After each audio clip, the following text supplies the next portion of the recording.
país aí, movimentando vários segmentos. Me senti bem à vontade de falar agora com vocês, depois das palavras do nobre professor, especialista em direito previdenciário. E me deixa bem à vontade, porque eu tenho certeza que vocês já conseguiram entender todo esse sistema, o que facilita o meu trabalho aqui um pouco. Eu vou dar um foco um pouco diferente, até porque, para não ser cansativo, essa questão de uma visão um pouco constitucional, porque é um pouco a minha área aqui, que a gente, dessa atuação do servidor público, né? Como será? Como a gente vai atuar? Se isso passar, como é que vai ser? O que essa questão, essa reforma, sob o ponto de vista legal, constitucional, que é o que o servidor realmente está bastante preocupado, e acredito que vários segmentos. Está havendo várias críticas com relação a essa reforma. A mais contundente, eu acho que é unânime, é que ela está sendo chamada como uma desconstitucionalização. Uma palavra um pouco diferente, mas o que isso significa para a gente? Nós temos uma Constituição de 270 artigos, uma Constituição que realmente ela é muito especificada em determinados termos, mas isso é muito bom. A justificativa do governo é ter um parâmetro como se fosse nos Estados Unidos, que realmente é uma Constituição bem reduzida, mas a história, a questão de historicidade dos Estados Unidos é bem diferente do Brasil. O que eu estou querendo dizer com isso? No Brasil, quanto mais escrito, mais garantia, mais segurança você tem. Quanto menos se afastar a vontade política do legislador ou do gestor, melhor para todos os cidadãos. Por quê? Nós estamos vivendo numa fase, todos conhecemos, de lava-jato, de malversação. O Estado do Rio de Janeiro, então, a gente nem comenta. Essa reforma da Previdência, tal como está dando um cheque em branco para os gestores públicos de limitar a alíquota, aumentar a alíquota, dar progressividade em alíquota, ou seja, você, nesse critério, à mercê de uma vontade política, pode, como servidor público, que é o tema daqui, amanhã depois, só pagar tributo e ter o seu vencimento pago para a sua subsistência e para os seus dependentes. O desconto previdenciário, está aqui com um grupo que é leigo, né, aparentemente, leigo no sentido, né, benéfico, né, não tem estudante de direito ou especialistas, mas o desconto previdenciário tem natureza tributária, ele é um tributo também. E como tributo, ele nasce de uma lei e tem a sua destinação também prevista em lei. Por que eu estou falando isso? É uma questão lógica, de um pensamento comum, que você desconta a sua previdência para quando você estiver com a sua situação física abalada, e que o teu poder laborativo venha a diminuir, você tem o quê? Esse sistema protetivo que o professor falou. Aquilo que você descontou conjuntamente com o Estado, ele vem a ser feito para quê? Para que você tenha dignidade no teu tempo de sobrevida, em que a sua capacidade laborativa diminuiu. Então, esse lapso de tempo em que você se aposenta e continua vivendo, talvez a reforma não tenha se atinado a essa questão, você tem que viver isso com muito mais dignidade. Porque você trabalhou e produziu para você, para a sua subsistência e para o teu país, né? E para a sua, no caso do servidor público, a sua administração pública. Então, o que eu estou querendo dizer é o seguinte: essa desconstitucionalização dessa reforma ela é muito maléfica para todos, porque ela tira do texto constitucional garantias sociais que o Brasil brigou e batalhou, e membros daqui, vocês são jovens, de repente estão participando de movimentos, mas dirigentes sindicais batalharam com suor, com falta de dormir, de se alimentar, brigar por uma questão de justiça social, e que a Carta Cidadã, que é chamada a nossa Constituição, foi feita por esses termos. Então, se a Constituição ela é chamada de Carta Cidadã porque ela bota no centro o ser humano, e é uma Constituição bem vista em todos os países, essa Constituição prevê critérios de previdência no regime geral para o setor privado e no regime público, e com uma certa especificação. O que essa reforma da Previdência está pretendendo? Ela está jogando tudo para uma lei complementar. Ou seja, vai tirar do texto constitucional garantias sociais em que a população brasileira brigou por anos e anos e anos. E essa questão de uma lei complementar, por que essa questão seria maléfica? Numa Constituição, sabendo essa dificuldade do governo em ter essa aprovação, porque a Constituição ela determina quórum muito específico, essa emenda da Constituição. São 3/5 de todos os membros das duas casas legislativas e um julgamento em 2 turnos. Ou seja, com audiências públicas, como está se tendo, né? Isso interfere o quê? Uma maior participação demográfica de todos, de cabeças, de especialistas, de PhDs, e que vão analisar, porque vai mudar o texto constitucional de um país. Então, esse quórum específico ele é importante pela participação demográfica de todos. Então, são 3/5 de todos os membros das duas casas, da Câmara dos Deputados, do Senado, em 2 turnos de votação, ou seja, passa uma discussão bastante abrangente.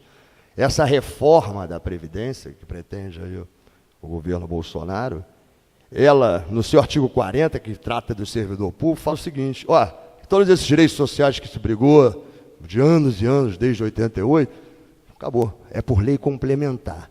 Qual é a diferença? A lei complementar, ela também tem um quórum também um pouco complexo, mas significa o quê? Que nas casas legislativas, onde ela vai tramitar, tem que ter a maioria, a metade dos seus membros, mais um só. Então, o trabalho político, nós sabemos que o Brasil é pródigo nisso, se toma lá da cá, você fica aqui, nós estamos vivenciando isso com as matérias jornalísticas, de acordos, de conchavos políticos, de tudo. Uma forma de legislar mais simples acarreta o quê? Uma facilidade maior de se passar legislações que não têm a finalidade social, que não têm a finalidade pública. Esse é um dos maiores problemas. Se hoje o governo Bolsonaro não vai fazer um confisco muito grande, o que é, pelo texto, mentira, porque vai fazer, imagina outros governos que possam vir. Essa insegurança que vai trazer aos trabalhadores, a gente especificamente falando no servidor público, ela é muito maléfica. E como bem disse o professor, essa insegurança vai trazer o quê? Mais doenças, mais moléstias profissionais. Que você realmente está à mercê. Se hoje a reforma é horrível, futuramente pode ainda ser pior ainda. Por quê? Porque eles podem mudar questões de direitos sociais enraizados por mera lei complementar. É muito perigoso isso.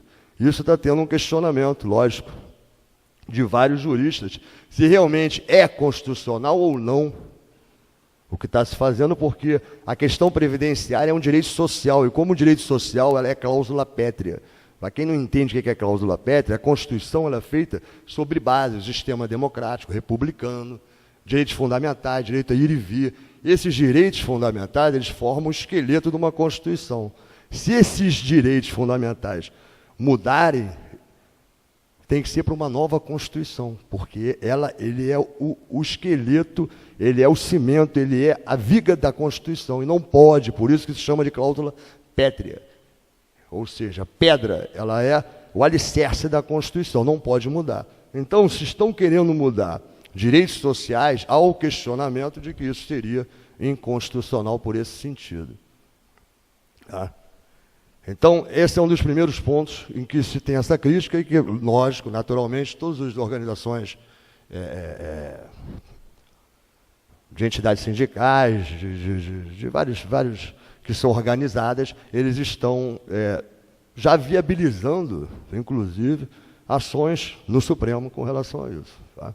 Justamente nessas questões. Tá?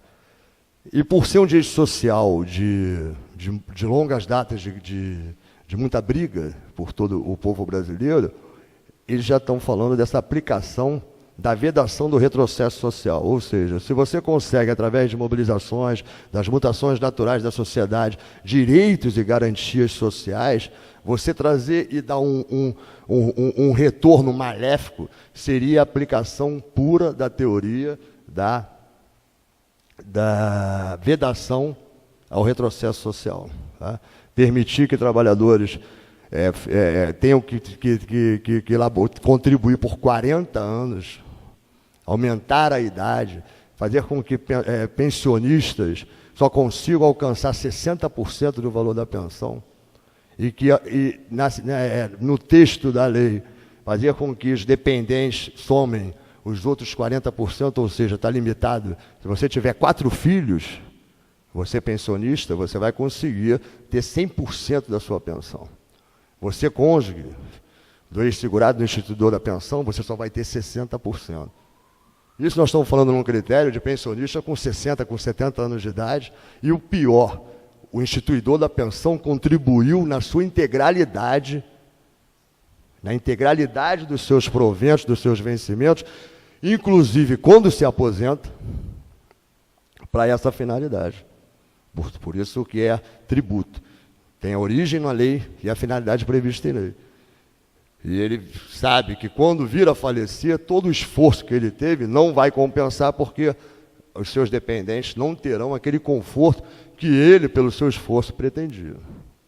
Então, realmente, essa questão do retrocesso social é uma coisa que ela está bastante gritante nessa reforma, principalmente por dar essa flexibilidade do legislador, né, infraconstitucional, ou seja, não vai ter esse rigor de ele poder mudar essas visões de acordo com a sua vontade política, que a gente sabe que muitas das vezes, a própria reforma é um exemplo disso, ela não atinge. Há um conflito de entendimento de quais são as causas do déficit previdenciário, ninguém sabe.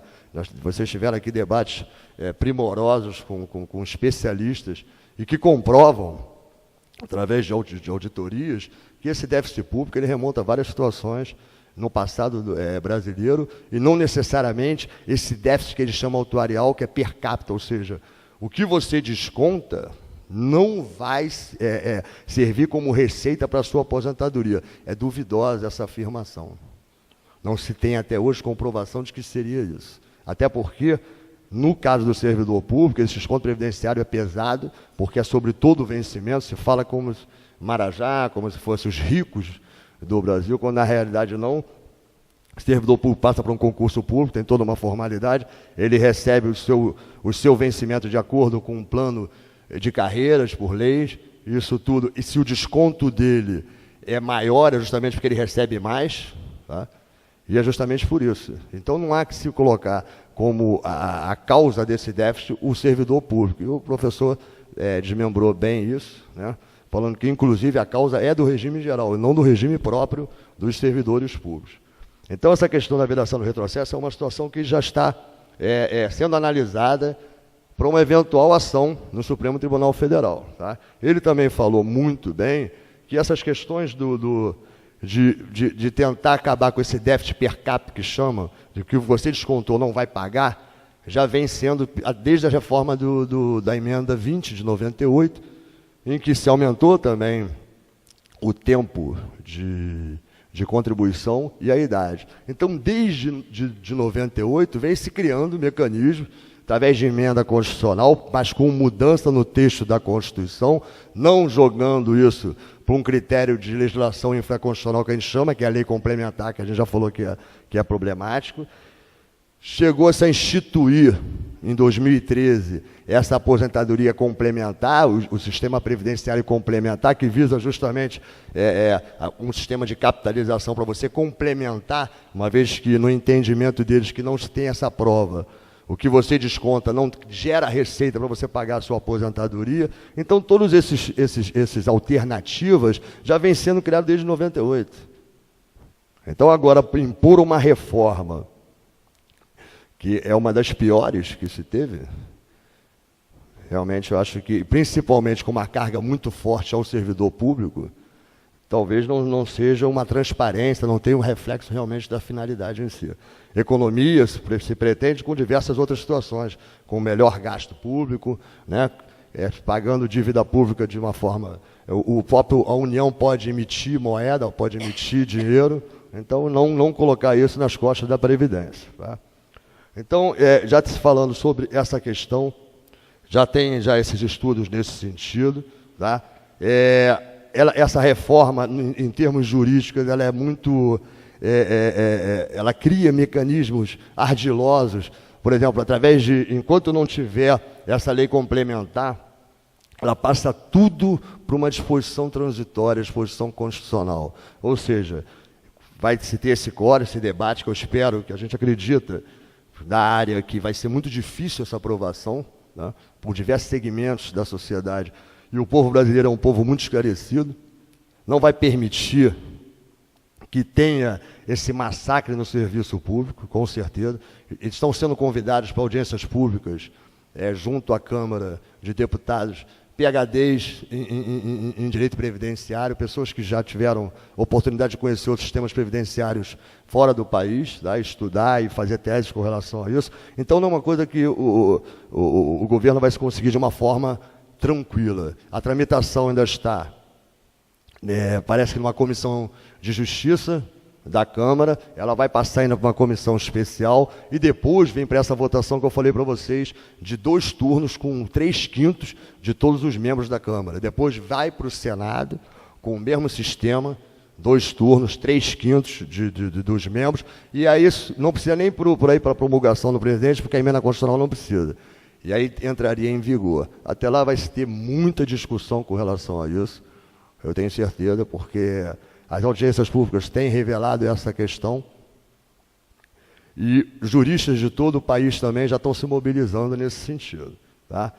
Então, esse critério dessa legislação complementar, regulamentar tudo, alíquota, já seria uma coisa bastante preocupante para os servidores públicos. Mas, além disso, essa própria reforma permite que os entes federativos, no caso do Estado e do município, também, tendo em vista a ausência dessa lei complementar, façam por lei ordinária. Ou seja, o que é a lei ordinária?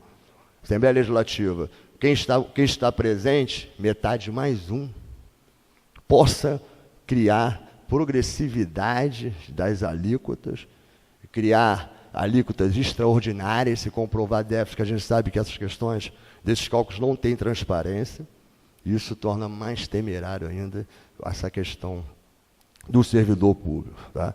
Um exemplo, no caso da União, que eles já previram uma alíquota de 22%, acrescido ao imposto de renda, que vocês devem ter conhecimento, que também tem alíquota progressiva, no final o servidor público pode descontar 40% a 50% do seu vencimento para o sistema previdenciário e para o imposto de renda.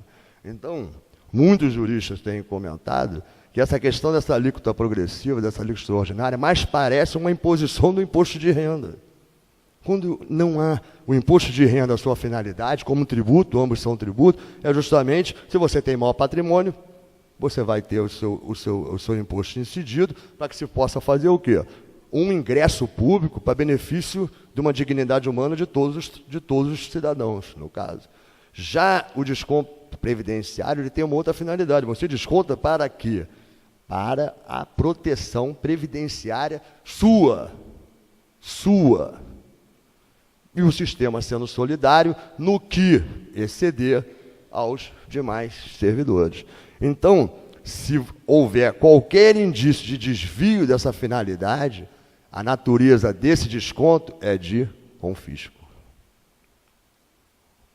Entenderam isso? Então, quer dizer, é preocupante, porque o professor mesmo falou, essa questão da capitalização, de criar pela Previdência o sistema financeiro, não é a sua origem, não é a sua finalidade. O sistema financeiro visa proteger. Você colabora para a proteção, inclusive com participação do Estado, e isso tem que ter incrementos nisso. Mas você não pode impor alíquotas progressivas e nem impor que isso vire uma questão financeira que mais se assemelha ao próprio imposto de renda. Tá? Então, essas também são umas questões que estão sendo bastante discutida no âmbito jurídico. Tá? Outra coisa, essa reforma, ela dá um poder para a União de legislar sobre a questão previdenciária, que a própria Constituição não permite. A Constituição existe, quem já não estudou a Constituição, é interessante, todo mundo tem até curiosidade de ler a Constituição, uma vez que é a Carta de Todos, ela estipula com muita clareza as competências privativas da União, dos Estados e do município. No caso do previdenciário, ela estipula de forma expressa que é uma competência concorrente, ou seja, a União por si só, não pode dispor do sistema previdenciário, dispor, que eu estou dizendo, legislar, criar essas legislações. Necessariamente tem que ter a participação dos estados e do município. Nós estamos falando de regras gerais da Previdência. Tá? A União ela tem a competência de legislar para os seus servidores federais. Quanto a isso, não há nenhum conflito. Como o Executivo do Estado tem a competência para legislar sobre os seus servidores, regime jurídico dos seus servidores, e o prefeito do município. Tá? Só que na questão de regras gerais da Previdência, essa competência é concorrente, ou seja, ela tem que passar pelo crivo da União, dos Estados e do município, cada um resguardado a sua autonomia, porque senão fere o pacto federativo que nós chamamos. O Brasil é uma república que tem vários entes, município, Estado e a União. E nesse aspecto, como tem imposto uma competência exacerbada da União, nesse sentido, essa reforma da Previdência pode ser questionada na questão dessa violação ao Pacto Federativo, tá? Porque ela está tendo ingerência na competência e na autonomia dos estados e do município. Entendeu? Eu estou criando esses aspectos da inconstitucionalidade para vocês entenderem que, a bem da verdade, está se criando essa reforma. Eles fizeram os estudos, mas eles tentaram burlar princípios enraizados na Constituição, direitos sociais, para poder ter uma autonomia e criar essas legislações e dar um aspecto de legalidade a essas reformas, essas taxações progressivas que eles estão fazendo. Tá? Uma manobra clara na questão dessa reforma enquanto não houver essa lei complementar, que é o toque de mestre deles, que vai dar essa autonomia para a União, o que eles fazem? A emenda vai passar por uma questão muito calorosa, né, de discussão, e que nós vimos, eu falei para vocês, seriam 3/5 da Câmara de Deputados e do Senado, não é isso? Mas ela nessa reforma, ela se reporta para uma lei complementar, que também terá que ser criada, e aí, no caso, seria a metade dos membros mais um. Também é um quórum um pouco, né, um quórum diferenciado. Isso vai demorar o quê? 1 ano? 2 anos? Nós sabemos que o governo Bolsonaro ele não tem a simpatia, né, ou falta habilidade política de conseguir, né, votos favoráveis do Congresso, em termos de Câmara e Senado. Isso pode demorar anos. Mas se ele joga as fichas nessa reforma previdenciária e na lei complementar vem a demorar a ser instituída, ele já estipula nessa reforma, em termos transitórios, todas essas possibilidades de alíquota progressiva, de aumento de idade. Ou seja, ele faz uma manobra legislativa e coloca dentro de umas disposições transitórias as questões que ele estaria prevendo na lei complementar, que ele sabe que pode ter dificuldades na sua promulgação. Isso é muito temerário, por quê? Porque, como o professor mesmo disse, quando você impõe uma nova regra, você impõe a regra para que ela seja aplicada a partir do quê? Da sua edição. Só que no caso, quando você está mexendo em tratos sucessivos, em questões que mês a mês, como é o tempo de contribuição do servidor, você está impondo, mas a regra em vigor, ela vai alcançar pessoas que já estariam ou consolidado o tempo de contribuição, o tempo de idade, ou em vias de consolidar, como ele deu o exemplo, ou próximo. Então, quando se cria qualquer norma que se revoga ou cria algum direito, ela tem que prever regras de transição para que não haja essa injustiça daqueles que já estavam em andamento de conseguir aquela expectativa de direito se conseguir. Porque senão fica um tratamento o quê? Desigual. A partir de agora, todos ficariam na mesma situação. Você que entrou no serviço público agora, teria o mesmo tratamento daqueles que já estão há 20 anos no serviço público? Não. Então, essa regra de transição, ela visa justamente isso. Criar uma situação igualitária para que não haja essa dicotomia. Situações em que pessoas que ingressam hoje no serviço, ou desculpa, as que já estão no serviço há bastante tempo, têm o mesmo tratamento das pessoas que ingressaram agora. Tá? Então, para isso, se cria o quê? Em questão constitucional, essas regras de transição. Mas elas são feitas, como o próprio nome está dizendo, caráter o quê? Provisório, transitório, que visam regulamentar situações que estão em vias de acontecer com a aplicação daquela nova ordem, daquela nova norma. Do jeito que está a reforma sendo apresentada, que está dependendo dessa legislação, dessa lei complementar, não se tem tempo previsto, como se deve ter uma norma de transição, olha, em 5 anos, em 10 anos, ou aqueles que têm 20 anos de contribuição, ele não faz essa discriminação e coloca em regras transitórias situações que podem ser permanentes nos servidores. E o que está inserido nessa regra de transição é tudo aumento progressivo de alíquotas, aumento do seu tempo de contribuição. Por isso que você já ouviu falar pelas mídias, que hoje, se você dentro da regra de transição imposta pelo governo, você teria que contribuir 40 anos. 40 anos. Tá? Então, tudo está sendo feito para aumentar o seu tempo de contribuição e, consequentemente, sua capacidade laborativa e diminuir, mas obrigar você a continuar trabalhando. Tá? Então, essa questão, essas manobras legislativas que a gente está se fazendo, de colocar em regras de transição, dependendo de uma edição de uma lei complementar, mas já tendo eficácia imediata de situações que teriam que ser transitórias, já é mais um artifício usado para impor de forma imediata todo o serviço público, que é o tema daqui hoje, essa majoração da alíquota, né, que pode chegar a 22% na União, e você vai ter mais tempo também de cumprimento pela sua idade. Tá? E já falamos também dessa questão da pensionista, verdade? Que também é outra que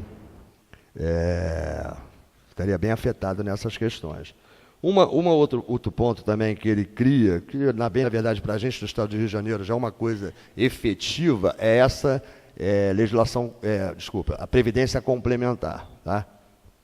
No texto da reforma, você vai ouvir muito falar, enquanto os estados não fizerem a Previdência Complementar, ele vai aderir a essas questões das disposições transitórias que eu falei. No Estado do Rio de Janeiro, desde 2012, nós temos já esse sistema de Previdência Complementar, acho que é Rio Prev, se não me falha mesmo, Fundprev, no Rio de Janeiro. Ou seja, para os estados, os municípios que já tenham a sua Previdência Complementar, a aplicação vai ser imediata, tá? No sentido de que você não vai pagar acima do teto do regime geral, que hoje é 5 mil e pouco, mas o aposentado ele vai pagar a diferença, porque já tem Previdência Complementar instituída aqui. E um dos perigos dessa Previdência Complementar, que a princípio, hoje, na norma constitucional, seria por entidade fechada, através de convênio, numa situação mais transparente, na reforma do governo Bolsonaro, ele permite que seja feito por licitação essa contratação de empresa aberta. Ou seja, empresa aberta pode ser instituição financeira, pode ser qualquer situação. Nós sabemos que quando se coloca o mercado num trato de gestão pública, o mercado ele vem no sentido de quê? De aumentar seu lucro. Né? Isso pode fugir um pouco da finalidade da Previdência e onerar mais ainda quando você via ter essa aposentadoria em razão desse complemento. Então, gente, basicamente, esses são os pontos, né, que estão sendo debatidos por vários juristas nesse sentido, e diversos setores do serviço público, magistrados, procuradores, procuradores de Estado, de município e promotores, e todos estão tendo mais ou menos esse viés jurídico aí, dessa inconstitucionalidade da reforma, porque, além dessas manobras legislativas que ele vem aplicando, ele realmente fere direitos sociais enraizados na Constituição, tá? E, a princípio não, numa análise isenta, um retrocesso social o que está se fazendo nesse sentido. Tá? Então, eu estou aqui à disposição para algumas dúvidas que, de repente, como o tema é um pouco específico, né, de servidores públicos, vocês possam ter. Bem, muito obrigada.